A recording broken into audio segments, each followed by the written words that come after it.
Hey, Jackie, it's Darren. You're a 10 o'clock interview. How are you? How do you do? Is this on the radio? Oh, no, print interview. Print interview. Oh, is this from Detroit? Oh, no, it's for Long Island Entertainment. Long Island? Yes, sir, for your Westbury. Oh, thank God. Nice to talk to you. Nice to talk to you, too. How are you doing today? What's going on? Thank God. There's a lot going on. I can't tell you everything. It's none of your business. Well, what can you tell me? That's the question. But what? What can you tell me today? I can tell you that I'm going to be a fantastic hit in Westbury. I just came from London. I don't know if you heard about it. Yes, I saw that you just got back yesterday. I just did 3 shows at the 3 opera houses of London. This is like considered the rarest kind of a tribute to a performer, because it's inconceivable in London that a comedian would be in an opera house. And to be in the Royal Opera House of London is practically like a comedian suddenly appearing at a Ku Klux Klan meeting. You would never expect a rabbi at a Ku Klux Klan meeting. It was that much of a strange anomaly this was. And it became a big occasion in the whole country because nobody could believe this was happening. And it kept being announced on all the TV shows. A stand-up Jewish comedian, a short Jew who comes from London to London and plays at the Royal Command performances every year, because I've been at the Royal Command performances every year for 17 years. Yeah. And I'm the only entertainer who's ever done this. I'm becoming a first in every category. Pretty soon I'll become a champion wrestler or something. Well, I'm surprised that anything would actually surprise you, considering the honorary degrees from Oxford and all the lectureships that you've done and so on. To tell you that I wasn't surprised by it would be the biggest lie I ever told, and I told a lot of them. The biggest lie I ever told, because I was shocked when that happened. You know, I like to talk with my whole type of comedy is braggadocio, but that's for comedic purposes. But when I'm talking seriously, I have to be honest. I was shocked and stunned. I couldn't be more shocked if all of a sudden somebody shot me out of a cannon. But the shows went as good as you would hope them to go? That over here in Brooklyn, I'm considered too Jewish. In Oxford University, they're worshipping my comedy. Yeah. Even for a bar mitzvah, they wonder if I'm too Jewish for a bar mitzvah in New York. Maybe I'm too Jewish. Maybe the Jews want something that's not so Jewish. And the Queen of England is crazy about me. After the show, she started to talk like me. Well, the funny thing is that you actually performed at my father's bar mitzvah. I really did? Yeah, at a place called Hourless. No kidding. Yeah. Your father's bar mitzvah? How many years ago was that? About 35 years ago? Something like that. 40 years ago? Something like that, yeah. Right. So there you go. I think you've come a long way from playing bar mitzvahs to playing for the Queen. And this was the 3rd or 4th time you played for the Queen? Oh, this is already the 9th time. 9th time. Right. Wow. But the biggest shock to me was being at the Royal Command performance. That the Royal Command performance was hosting it. They never had an American host that show. I was the host of the last one. And they had all kinds of superstars on the show. They had Jennifer Lopez and Elton John and Cher. And I hosted that show. And then I find myself playing the Royal Opera House. That never happened in the history of the country, that all of a sudden the vaudevillian is at the Royal Opera House. But I'm sure you're much more excited about your 3 shows at Westbury coming up. Want me to tell you the truth? The truth of the matter is, I'm not as shocked to get the job. Just as excited to play it, because I have a great feeling of appreciation and loyalty to the guys who really supported me on all the years on our way up. Because the Italian crowd that comes to Westbury has always been my fans, even when my career was in the toilet. It's no trick to like a guy when it becomes a hot subject. Everybody wants to see a hit. Even if the hit stinks, if it's known as a hit, you don't want to miss it. But to pick a guy out by yourself because you just happen to enjoy his comedy, even if he's an unknown. All the Italians in Long Island used to come to all my shows when I was totally unknown. And when I would play in Dangerfields, yeah. 7 people in the audience, 6 was Italian. 6. They would always support me more than anybody else. Among the Jews, I was a half-ass star in my lean years. Some liked me, and some said he's too Jewish, and I was a source of irritation to some. They are nauseous to the others. I was repulsive to some of them. They were tolerated, some liked it, some loved it, but there was never a unanimous kind of a feeling that this guy is going to get somewhere. The most typical thing they would say is, he's not for me, he's too Jewish.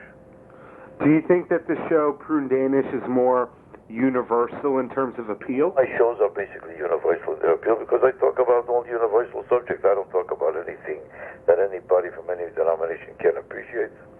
That's why I'm a hit in London, because everything I talk about is just as true in London as it is in America. It's just as true to a guy in Cincinnati as in New York, because I'm talking about popular issues. I'm talking about Starbucks coffee, for instance, about how phony it is to charge $3.50 for a cup of coffee just because you call it coffee latte. That's very true in itself. For a piece of touch of steamed cream and a cup of coffee, it goes from 80 cents to $3.50. That much of steamed cream is worth literally nothing. There's no coin in the world low enough to pay for that amount of steamed cream. In a regular coffee shop, for 80 cents, they'll give you all the cream you want till you pass away. Nobody asks you for money. Waitresses are running around. You want more cream here. I'll give you jars of cream for nothing. But if you call it coffee latte, it becomes $3.50. If it's coffee cremier, $7.50. Cup of coffee, which costs them $1.50. The cup is worth more than the coffee. The cup costs them 7 cents. The coffee costs them almost nothing. And all of a sudden, because you call it Starbucks and you give it 3 fancy French names, people are stupid enough. This is one of the routines I always do on my acts. Did you ever hear about that routine, the Starbucks routine? Yeah. It became like a classic. It's on the internet, it's everywhere. I did it on Jay Leno, I did it everywhere. But what I'm trying to bring out is my routines are all things that are universal. You don't have to be old or young or short or Jewish to appreciate it. You could be a tall Nazi and you'll enjoy the show. That's definitely a memorable quote right there.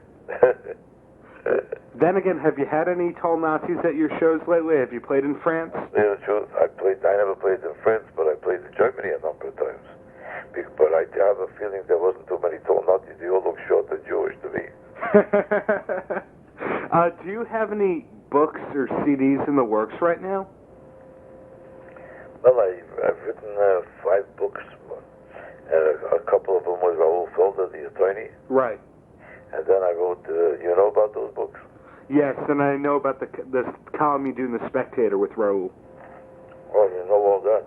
I try to do my research. What do? You usually write a column about some feature story about an entertainer? Basically, every month I'm taking 3 or 4 features of artists come to Long Island, come to New York City, and you interview a couple of them. And I think I definitely want to interview you because you've been around a long time and you're one of the most recognizable names in stand-up comedy. Well, it's about time you noticed that.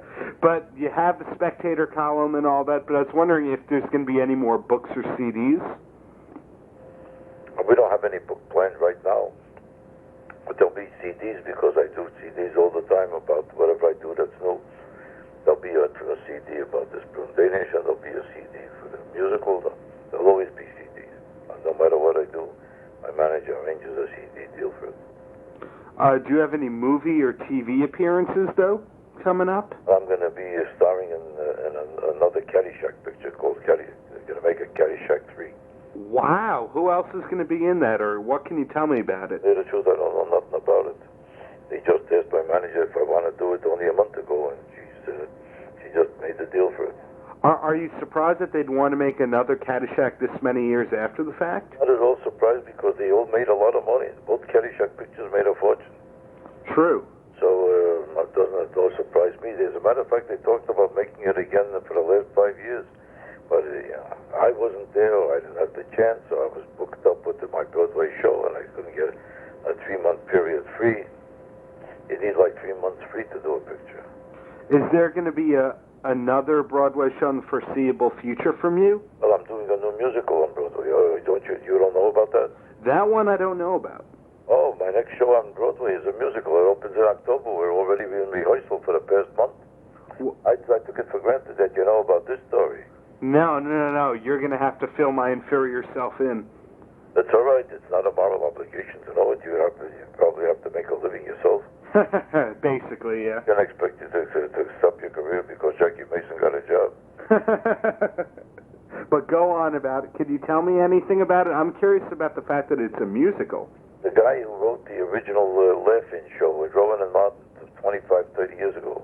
Remember that show with Rowan and Martin, the Laugh-In? That's before my time, but I have seen episodes on A&D. How old are you, about 26? 21. Oh, you're only 21. So you probably never heard of it. Did you ever hear of it? No, I've seen Laugh-In before. They used to show reruns on A&D. Oh, so you do know about it? Yeah. That guy wrote this new musical for me. It's called Laughing Room Only. And are you actually going to be doing any of the singing? No, in Westbury. That I'm doing is the last one-man show I'm going to do before the musical starts. Because there's going to be constant rehearsal until it opens in October. Are you going to be actually doing any of the singing in the musical?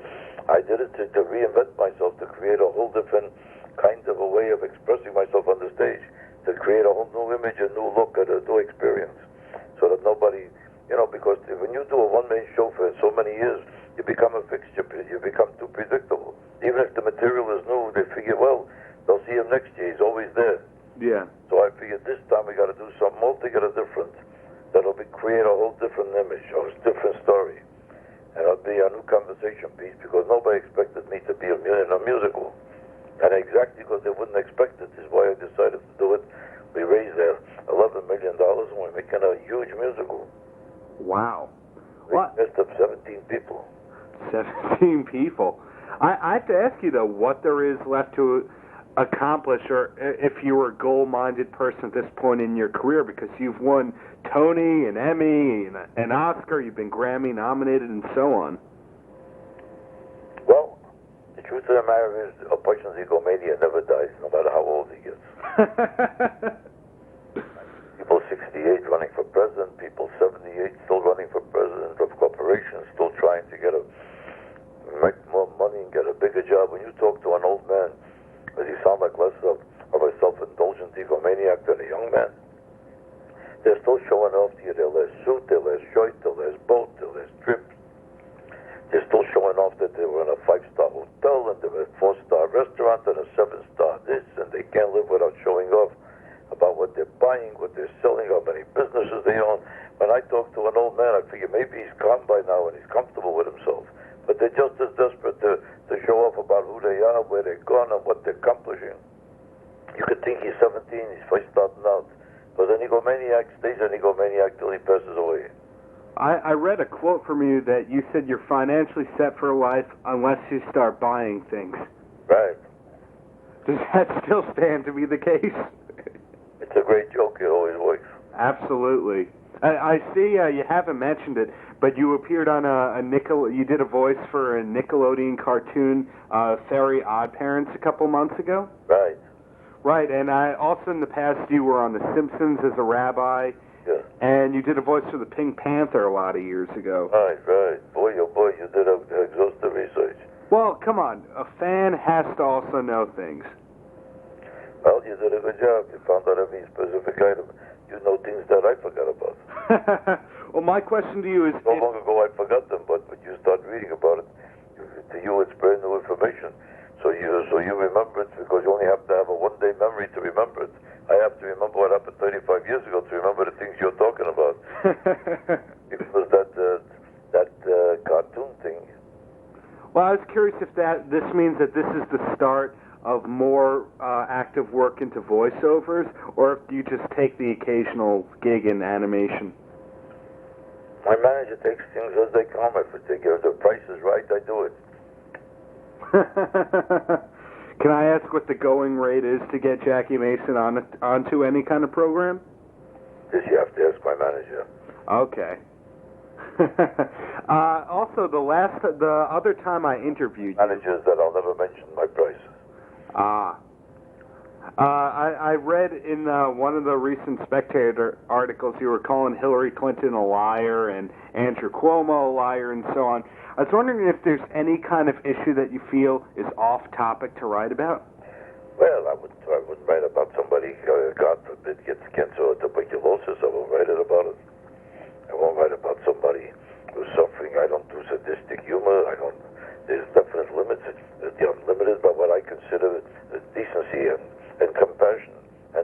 and just common sense and good taste. I think that if you can be governed by concern and compassion for the human being, and because if to you everything is a joke, then you're a sicko or a sadistic maniac. Because the decent person just doesn't say anything, no matter how it affects people. If I could only see something as a joke if nobody's getting hurt by it. But I don't believe in. I don't find sadistic humor. When I go into comedy clubs and I see kids your age doing comedy about horrible experiences or human misery, that's a destruction of human life. And when you're 21 years old, you could find this funny. Would you ever consider appearing on Tough Crowd with Colin Quinn? Are you familiar with that show? Yeah, I've seen the show. I don't know if I'd consider it or not. Nobody has me. That's something you should definitely pursue because they're always talking about the Mideast peace process and issues that you have addressed in past shows. Well, I'll tell you the truth. That if they're looking for me, I might consider it. Frankly, between me and you, I don't particularly need any television exposure, and I don't want to sound arrogant about it or cocky. I don't want to sound too pompous. But the fact is that I really don't care that much if I do that type of a show or not, because I don't need it. If I think he needs me more than I need him, if he's not looking for me, why should I go looking for him? True. And I read a recent quote where you're talking about the loss of Buddy Hackett, and the interesting thing that you were talking about was that it was said that people had to start talking about his genius now that he's gone. Right. And I'm assuming you knew Buddy? He was really a genius in comedy. Yeah, some people said he was too dirty, but he was dirty in the places where it was appropriate. Where it was a kind of a crowd that enjoyed the off-color, sexy humor. And if people are enjoying it, it's a free country. There's nothing wrong with doing it. He didn't do it in the places where it was inappropriate. He didn't do it in the middle of a temple at a bar mitzvah. Do it at a Passover Seder. He did it where people enjoyed it. There's nothing wrong with that. But his mind was brilliant, and he was he had an exhaustive talent for comedy. An amazing talent. Did you first encounter him through both being Catskills comics? Right. Oh. I'm a Catskills comedian, and I used to watch him all the time on television and a million different things. He was an improvisational genius. At the spur of a moment, he could come up with more humor than most people could write in a month. And again, when I was asking about a book, I was curious about why you wouldn't have in these turbulent times a book in the works, considering how many issues... Well, I'm writing columns all the time, and that's a very hard job. It's not easy to perfect a perfect column. True, but last time I interviewed you was a couple weeks before September 11th, and pretty much the world changed at that point. Yeah, and that's why I've been writing columns on the subject all the time.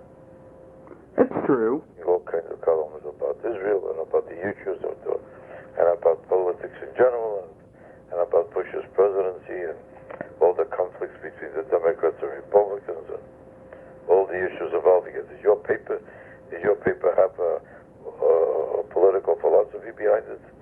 Is your paper either liberal or conservative?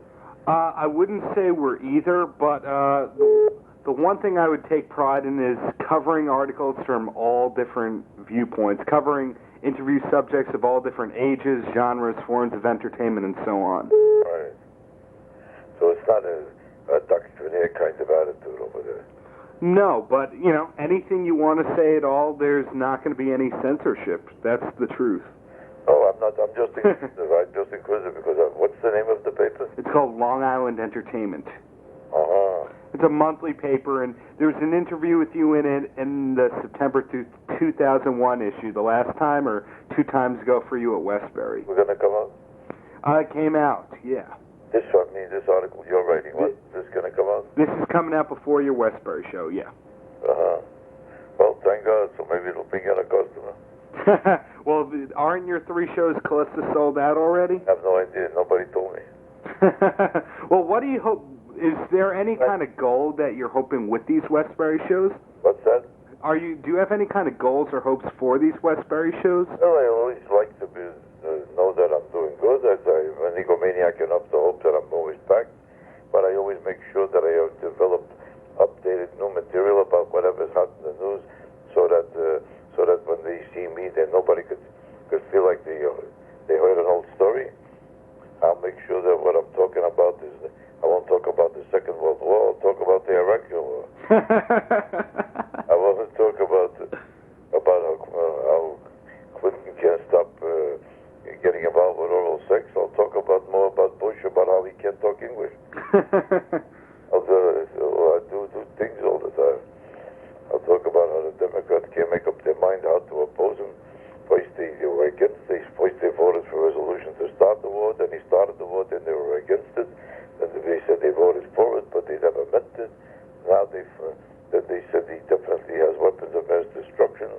And now that the war is over, the Democrats decided we can't find the weapons of mass destruction. That's why it never existed. But they voted that we should destroy him because it does exist. And now they decided that it never existed, and it's Bush that shouldn't exist.